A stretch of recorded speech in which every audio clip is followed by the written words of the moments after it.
welcome to something special. Welcome to TEDx. This TEDx event is part of a global conversation that takes place every day in every corner of the world. In schools, in theaters, in workplaces, even in prisons, people gather to hear the best ideas bubbling up in their communities. More than 3,000 TEDx events are held every year in 170 countries. It's a remarkable thing. TEDx events are self-organized under a license from TED, a non-profit organization devoted to discovering and sharing powerful ideas in the form of TED Talks. It's not TED itself, but your local TEDx team of volunteers that has done all the work to put on today's event, including booking all of the speakers. It's this team's ideas, dedication, and time that have made this possible. We really hope today's program sparks an exciting conversation. This is a day for curiosity and for skepticism, for inspiration and for action. The more you enter into it, the more you will take out. And now, on with the show. Good afternoon, and welcome to Walter Johnson High School's very first TEDxYouth at WJHS event. I'm Genevieve Gambier, the lead organizer for the event, and I'm very excited to present 5 amazing student speakers with 5 equally amazing, unique ideas worth spreading. Before we begin, I would like to first take a few moments to introduce TEDxYouth at WJHS. The idea started last year. I, as a new student, was extremely intrigued by the vast student population of Walter Johnson. Going down the halls or during lunchtime, I'd hear these awesome ideas pop up every now and then. Sparks that I couldn't help but think to myself, wow, these could make amazing TEDx talks. Fortunately, through a licensing process and a team of enthusiastic students, we were able to bring this event to life. The theme for today is Dare to Dream. Apart from the cool alliteration, the reason why we've chosen this theme is because with every idea that breaks the status quo, we need to first dare to dream. Results and accomplishments are much easier to talk about, but breaking the status quo isn't. Pushing the envelope isn't. And that's what this event and our student team represents. Please give your full attention to this event and feel free to use the live chat feature to express your thoughts and questions for us to answer at any point. Now, without further ado, the speaker to open our event is Victoria Wrench. With this talk, Adopt a New Perspective on Love, she brings her unique take on the parallels between various forms of parental love she has experienced.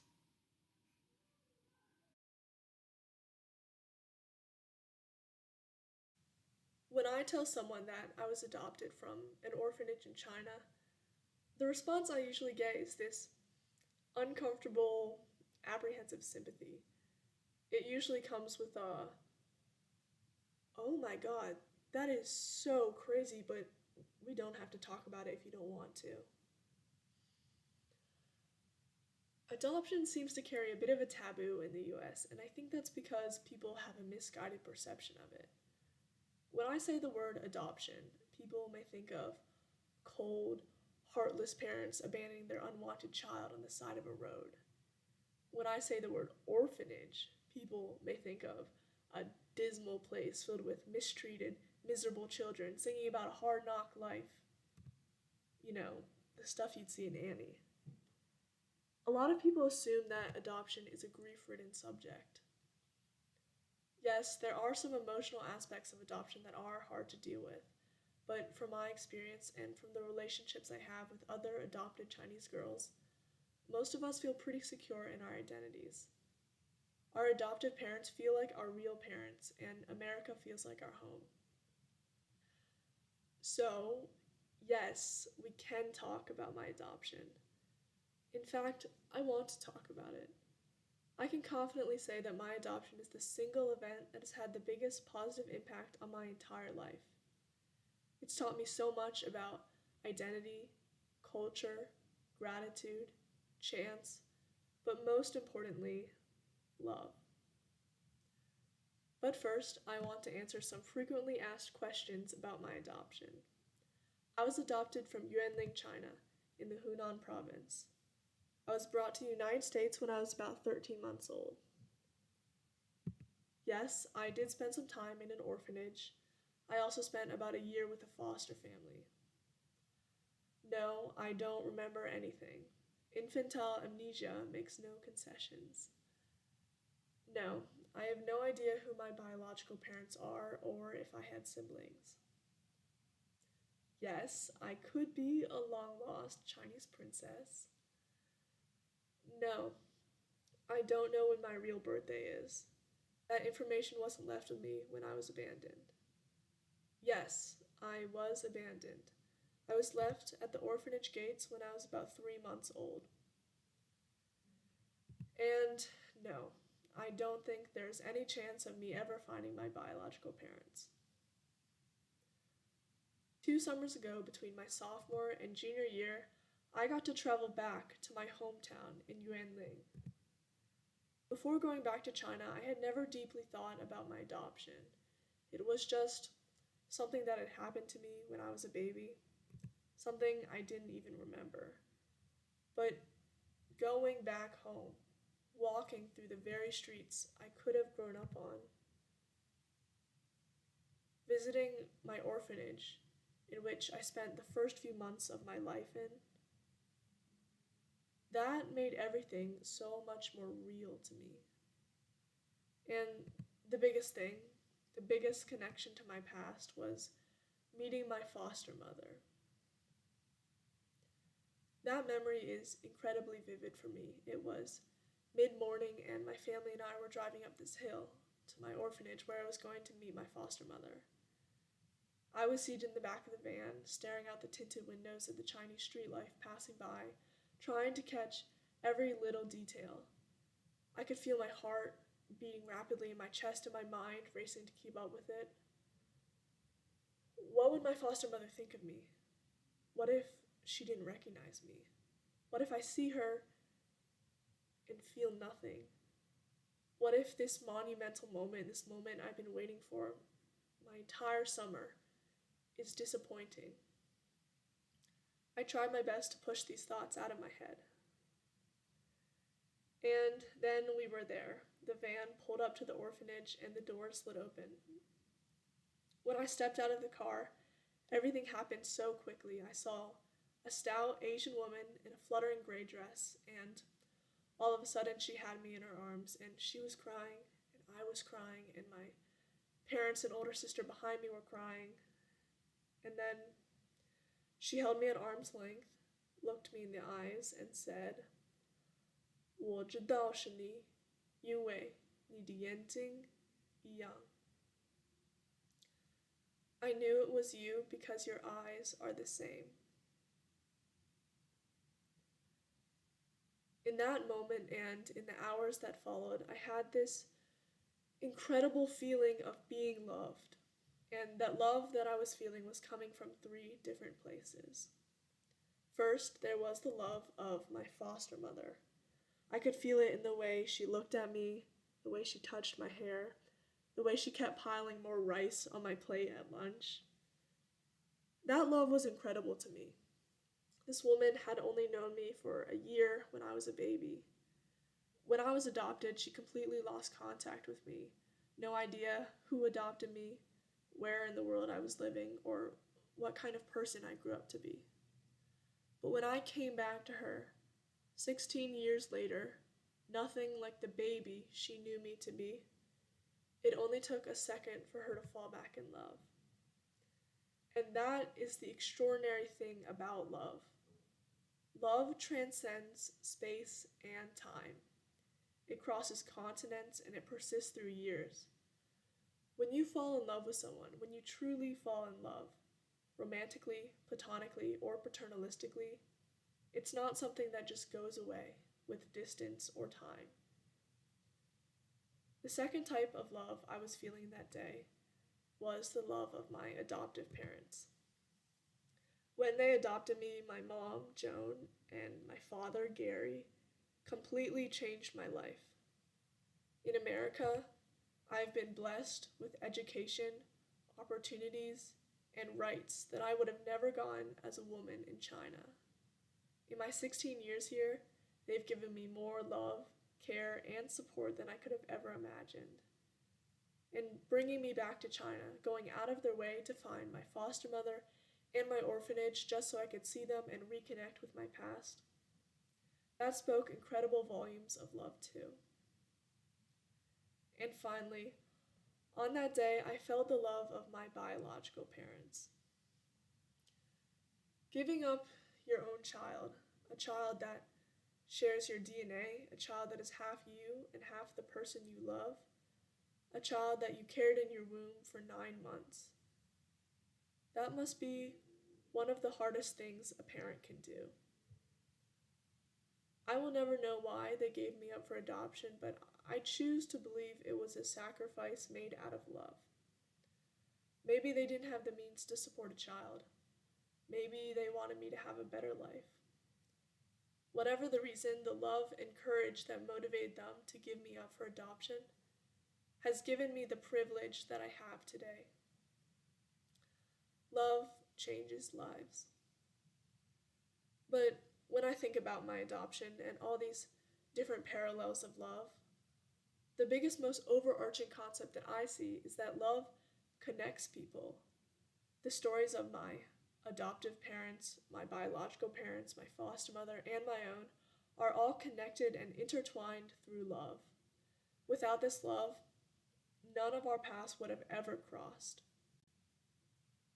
So, I encourage all of you to look for the love in your own life, and you don't need a monumental experience like going back to China and meeting your foster mother to recognize it. First, look for the ways that love transcends space and time in your own life. Do you have family that live far away, or friends you only see a few times a year? Next, look for the ways that love is shown to you. Do you have parents that care for you and support you in all your endeavors, or do the little things like bring you lunch while you're in Zoom class? Do you have friends that are there for you no matter what and will stay up until 3 a.m. to talk to and support you? And finally, look for the ways that love has changed your life. What sacrifices have people made because they love you? How has your life been impacted by the love that is shown to you in big and small ways? Love is hard to verbally define, especially for someone as young as myself. However, it's easy to feel. So, while I may not be able to give you a clear dictionary definition of love, I can say, when you feel it, you know. Thank you. Thank you, Victoria, for that personal and touching talk. Next up, we have Colin Browning. With his talk, Man of the Woods, he aims to break preconceived notions about normality by sharing a story of a man who went on to inspire tales like Beauty and the Beast.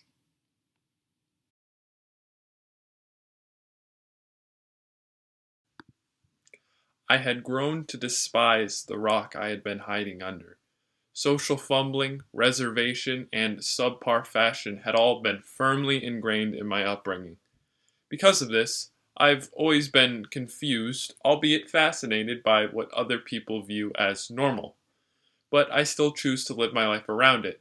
My day-to-day decisions are highly influenced by what other people would do, what others would like, and as a product of that, I become invested in topics that are conventional. My life is contorted so that anything in my control falls within the status quo. But I am constantly forced to live with circumstances that are out of my control. I do want to embrace my differences, but I always resort to hiding these parts of me in favor of elements that are not unique. I do have wants and interests that are just like everyone else, but that is about all I am willing to confide in with my peers. The truth is, I was never able to fully acknowledge my insecurities. That is, until I learned about Pedro. Born in 16th century France, Pedro was a boy with wants and interests no different than yours or mine. And just like it does for you and me, perception stood as a massive obstacle in the way of living a happy and fulfilling life. Pedro was born with hypertrichosis, a medical condition causing abnormal hair growth all over the body.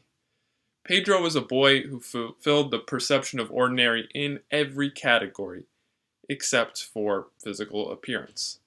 Unfortunately, not a lot of information on Pedro exists due to him not being valued as a normal human, but the information that does exist suggests an overwhelming pattern of struggling with being accepted.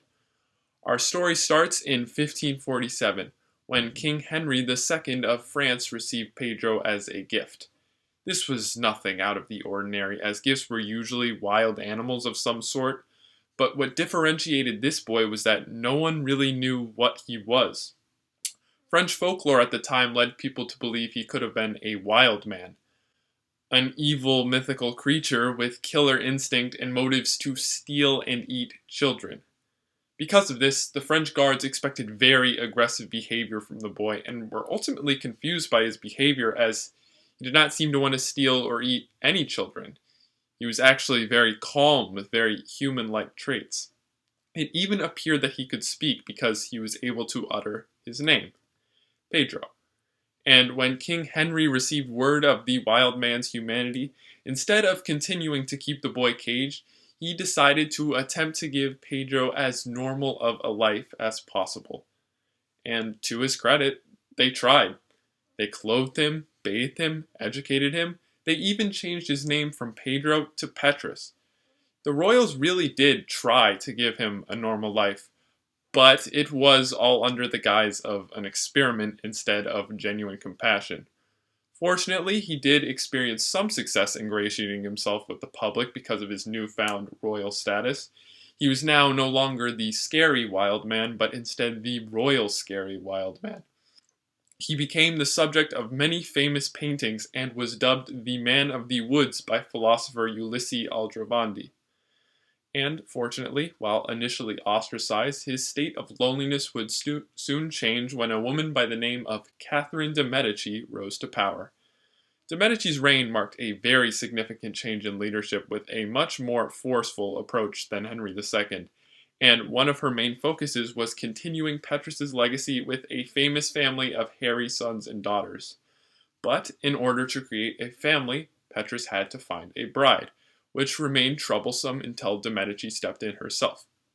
In the hopes of breeding more wild men, Petrus's bride, also named Catherine, was forced upon him, and to speed up the process of reproduction even further, the wedding was held on the very same day that they met. It was a story of conditional love, and both parties were very hesitant, but reluctantly agreed. Catherine, much like the guards, was initially terrified, but eventually grew to see less of the wild man and more of the humanity of Petrus in her eyes, accomplishing the seemingly impossible task of shifting perception with an honest and personal relationship. Petrus and Catherine went on to have 7 kids, 4 of whom developed hypertrichosis, and unfortunately, without the appearance of most couples, they were not able to receive the same rights, and all 4 hairy children were given away as gifts.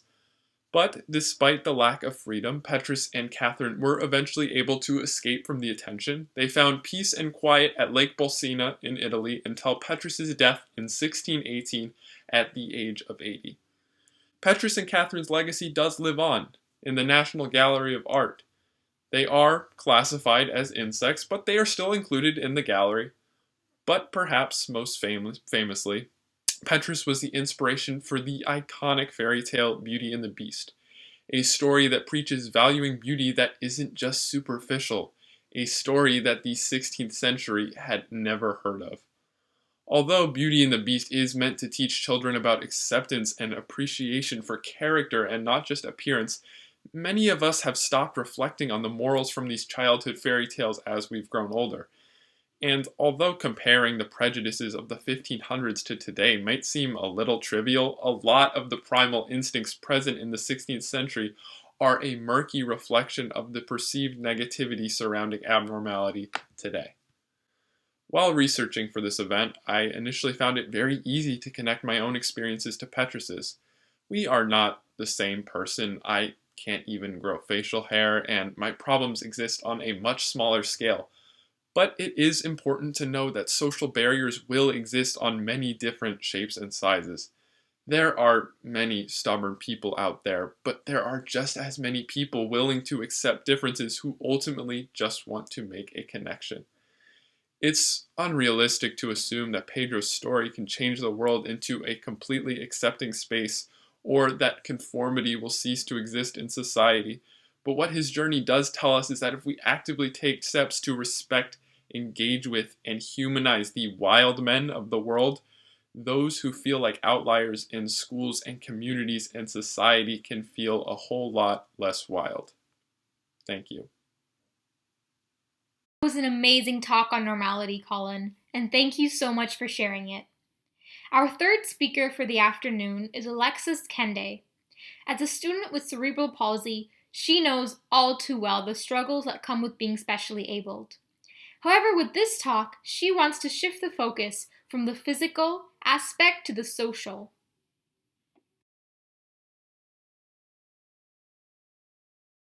I need to pose a question to everyone here today. What is the first thing you notice about me? Is it my radiant blue eyes, my beautiful physique, my teenage sarcasm, or would it perhaps be the mobile throne on which I sit?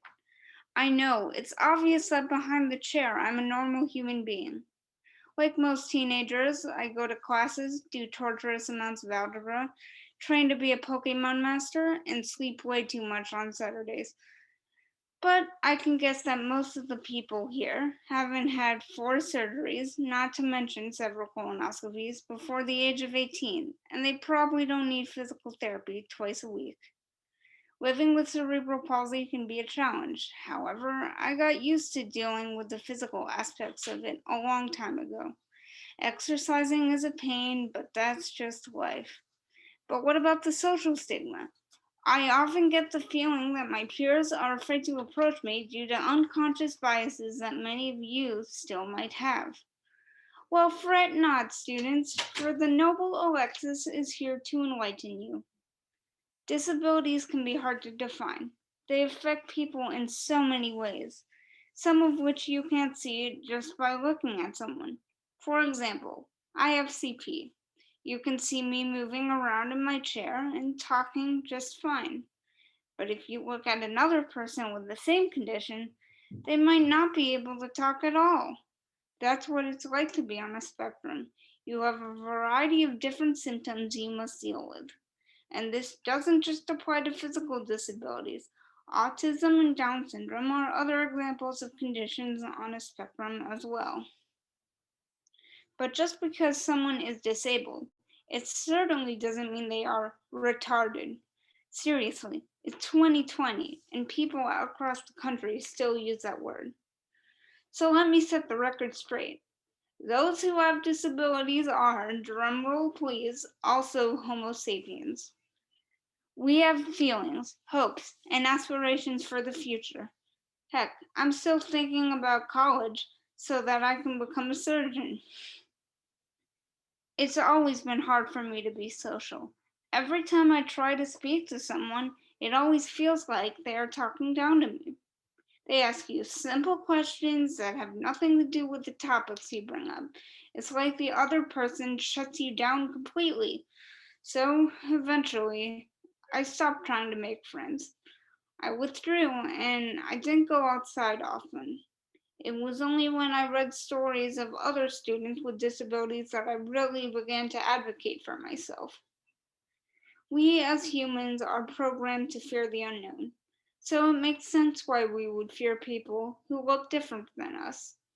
But in a world where around 20% of the population has some sort of disability, it is important to educate ourselves and embrace these differences, whether physical or otherwise.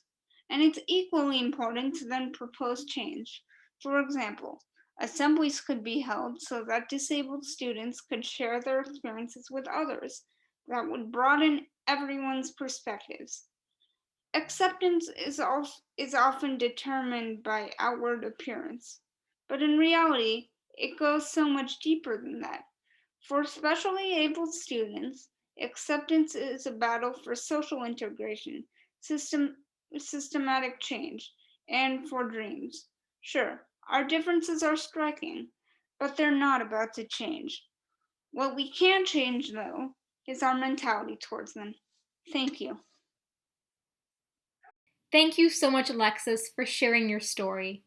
Our fourth speaker for this event is from Montgomery Blair High School and is excited to represent his school to share a unique perspective on innovation and a fear of the unknown. With fight or flight, why not both? Dhruv Pai, we're excited to hear your talk.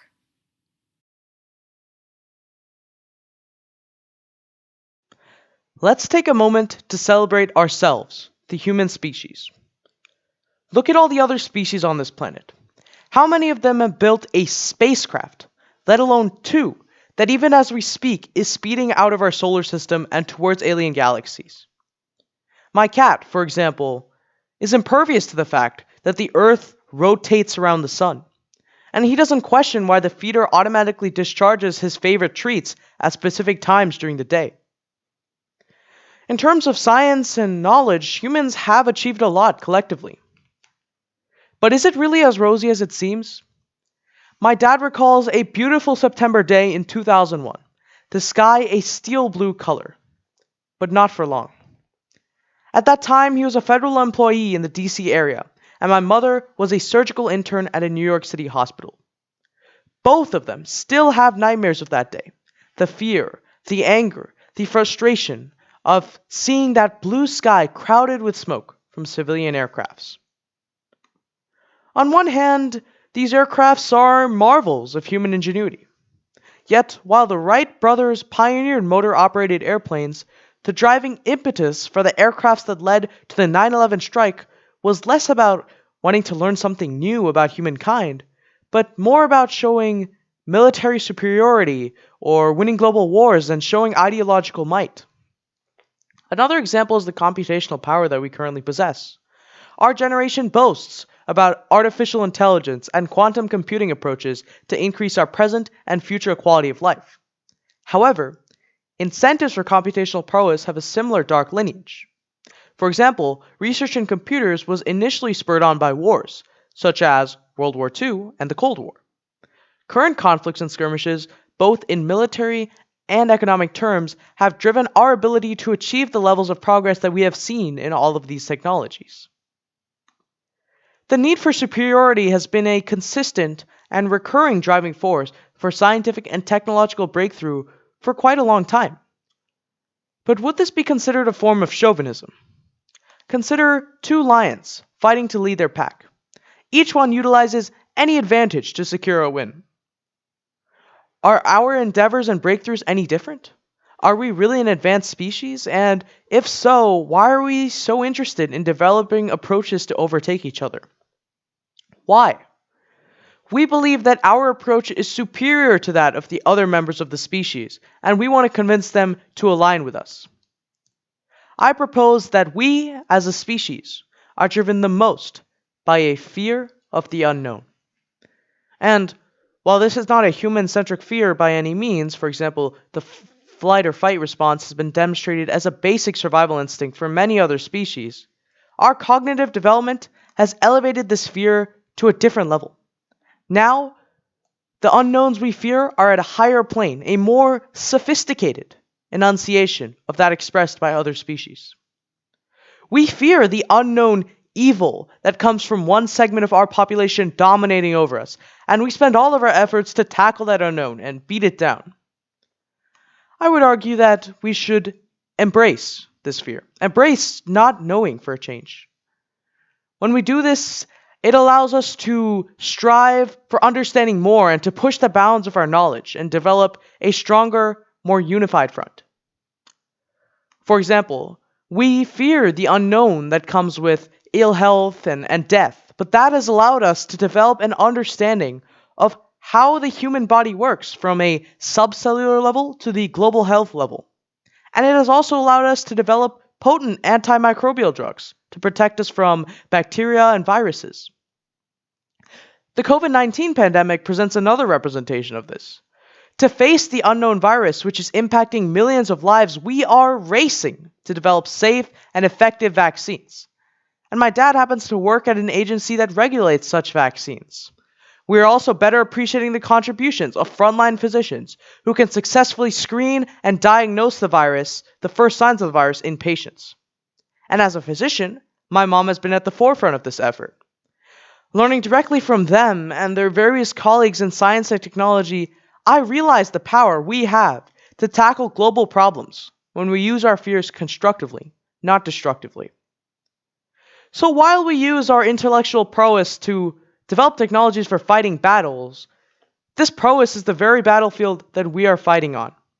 The more we accept the inevitable presence of unknowns, the more our brains will accept that collectively we have the power to tackle these unknowns and to mitigate these fears. Thank you.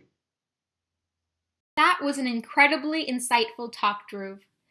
Finally, closing the event, we have Courtney Yockel. With her talk, When the Curtains Close Too Soon, she shares how a devastating and unexpected incident taught her the value of resilience, not just in terms of overcoming, but also in terms of fighting back.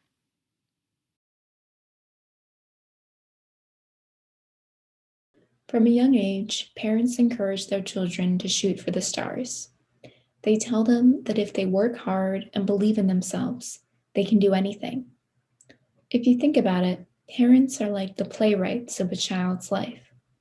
They build the stage, put up the lights, hang the curtains, and wait with bated breath for their stars to take the stage. Even when the performance is a disaster, costumes and sets are falling apart, the parents are there. They restitch the costumes late into the night, rehang fallen sets, and remove the stage makeup of their sleepy performers. And when the show goes off without a hitch, the performance is perfect, and the audience gives the cast a standing ovation. The parents are there to congratulate and praise their child. They are there for it all. In talking about parents, Reed Markham once said, "The quality of a father can be seen in the goals, dreams, and aspirations he sets not only for himself, but for his family." For me, this quote hits incredibly close to home. The dreams I imagined for my life changed dramatically on August 30th, 2019, the day my father passed away unexpectedly. I remember the day my mother told me the news like it was yesterday. She picked me up from field hockey practice, and when we got home, she and my oldest sister sat me down on the couch. My mother looked at me, and her eyes immediately began to fill with tears. She managed to croak out the words, "Quartz, it's Dad. He passed away." No one ever wants to hear these words, but it is especially shocking to hear them at the age of 16. These words forever changed my life. It was with these words that scenes from my imagined future, my perfectly written play, began to crumble. The days in which I would graduate from high school and college, when I would walk down the aisle with the father who raised me, obliterated in the blink of an eye. My dad was my biggest cheerleader, even when I did not want him to be. Whether it was cheering at a track meet, even when I was nowhere close to the front, or earning a participation award in second grade recreational soccer. My dad was always there to document the moment with a picture and some encouraging words, always there to piece my dreams together for me. It is this sense of pride he felt for me that today propels me to put maximum effort into everything I do. My father passed away days before the start of my junior year, the year that I would take the SAT, play on my school's varsity field hockey team, visit colleges, and learn how to drive. Although he is no longer here to be my cheerleader and to express confidence in me when I am having moments of self doubt, I know I must advocate for myself. The playwright isn't there, but the show is still possible as long as I don't give up.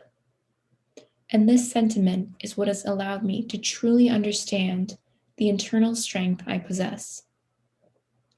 Almost every day of first semester, I would go off to school, walking through the halls thinking about my dad. It was really hard, but I still made it to class every day and did my best to complete every assignment. I was motivated to prove that even though life had thrown a large curveball my way, I wasn't going to let that tragedy derail the rest of my life. I continued to remain involved in my extracurriculars. I took hard classes and kept my grades up, continuing to work with diligence.